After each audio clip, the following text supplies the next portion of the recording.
Olá! No vídeo de hoje vamos falar um pouco sobre investimento. Você sabia que a partir de R$ 30 ou até um pouco menos, você já pode ser considerado um investidor? Mas calma, antes disso eu preciso falar uma palavra muito importante, que é educação financeira. Já viu alguém construindo uma casa? Pense da seguinte maneira. Essa pessoa que vai construir essa casa, ela começa pelo telhado. Dá certo? Evidentemente que não. Ela precisa primeiro ter os seus alicerces. Então a educação financeira, ela vem para ser exatamente isso. Mas o que é educação financeira? Tem a ver com entender o seu dinheiro, controlar os seus gastos e planejar o seu futuro. Por quê? Porque nós não sabemos o que vai acontecer amanhã. Repito uma frase que tenho falado nos vídeos anteriores. Aquela pessoa que não planeja absolutamente nada, ela está planejando fracassar. Quem planeja, alguma coisa pode sim vir a dar errado.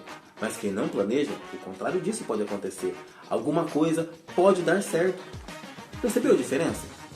Então, vamos falar um pouquinho sobre esse tema, educação financeira. O primeiro passo que você precisa ter então é organizar as suas finanças, controlar os seus gastos, controlar o seu orçamento. Permita-me desenvolver aqui uma analogia, e eu chamo ela de os 3 quanto e os 3 Gs. Como assim, Michael? Os 3 quanto? Quanto eu ganho, quanto eu gasto e quanto eu guardo. Uma pergunta. Você tem noção exata de como está seu orçamento hoje? Se eu perguntasse isso para você, o que você responderia? Veja, isso é muito importante, porque muitas pessoas nem sabem, não conseguem tratar de uma maneira com clareza assim o seu dinheiro. Então o que eu sugiro que você faça? Uma lista com os seus gastos que são essenciais. Por exemplo, alimentação.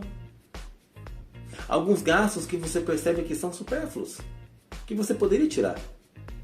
E também os seus investimentos. Curioso, né? Pensar nisso. Interessante que nós entendemos que o dinheiro ele flutua muito. Então é muito comum você estar desfrutando de uma fase que as coisas estão muito boas, que você está lá no seu negócio conseguindo vender muito, conseguindo ali desenvolver-se. Mas infelizmente nem sempre é assim. Eu acho que você conseguiu perceber que a nossa vida é cíclica.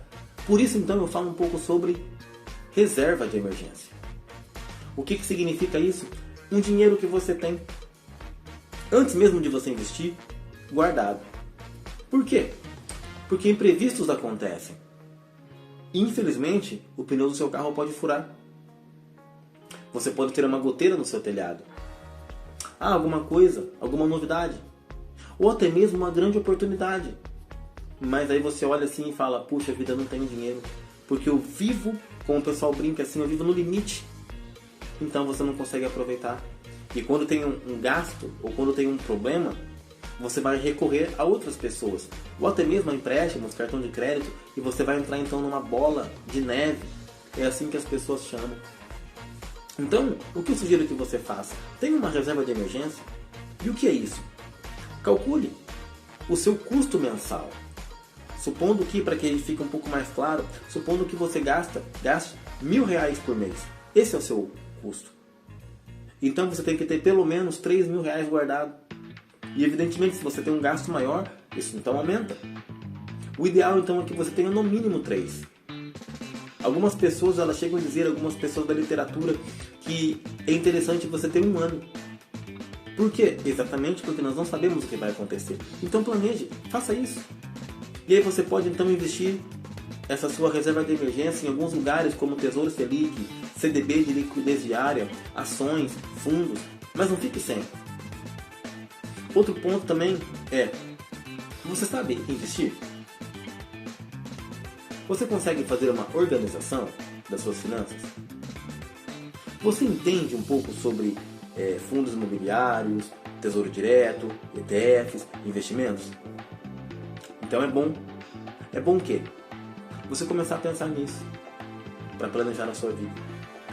E quando você começar a entender um pouco, dê o primeiro passo.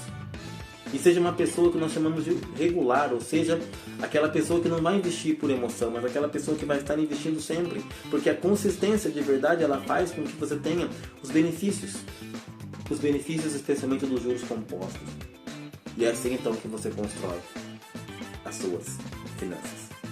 Então, recapitulando rapidamente, tenha lá uma educação financeira. Isso vai ser muito importante para as suas finanças. Controle o seu orçamento. Crie uma reserva e comece a investir. Não deixe o tempo passar. Alguém diz o seguinte, que os melhores momentos para investir foram há 10 anos atrás. E exatamente agora. 10 anos atrás nós não sabíamos. Perdemos tempo, poderíamos ter feito, mas ok, o passado é passado. Mas o presente, ele é uma dádiva que nós podemos mudar a nossa mentalidade e começarmos a agir de acordo com isso. No próximo vídeo, eu vou abordar um pouco sobre os erros. Os erros que algumas pessoas cometem quando elas vão investir. Mas me conte aí, você já investe? Algum desses investimentos que eu falei para você, CDB de liquidez diária, tesouro direto, ações, fundos, um pouquinho de dinheiro, como eu falei no começo do vídeo, R$30 ou até menos, você consegue já entrar nesse universo de investidor. E você passa a ser um agente, você muda a sua mentalidade de um agente passivo para alguém que é ativo. Conte aí, qual é o seu maior desafio quando o assunto é dinheiro? E vamos construir algo que é muito importante, porque envelhecer com propósito também tem a ver com isso. Envelhecer com propósito tem a ver com encaminhar todos os recursos que eu tenho de uma maneira inteligente, do ponto de vista administrativo e do ponto de vista da minha fluência, ou seja, de como eu vou usar esses recursos que me são dados.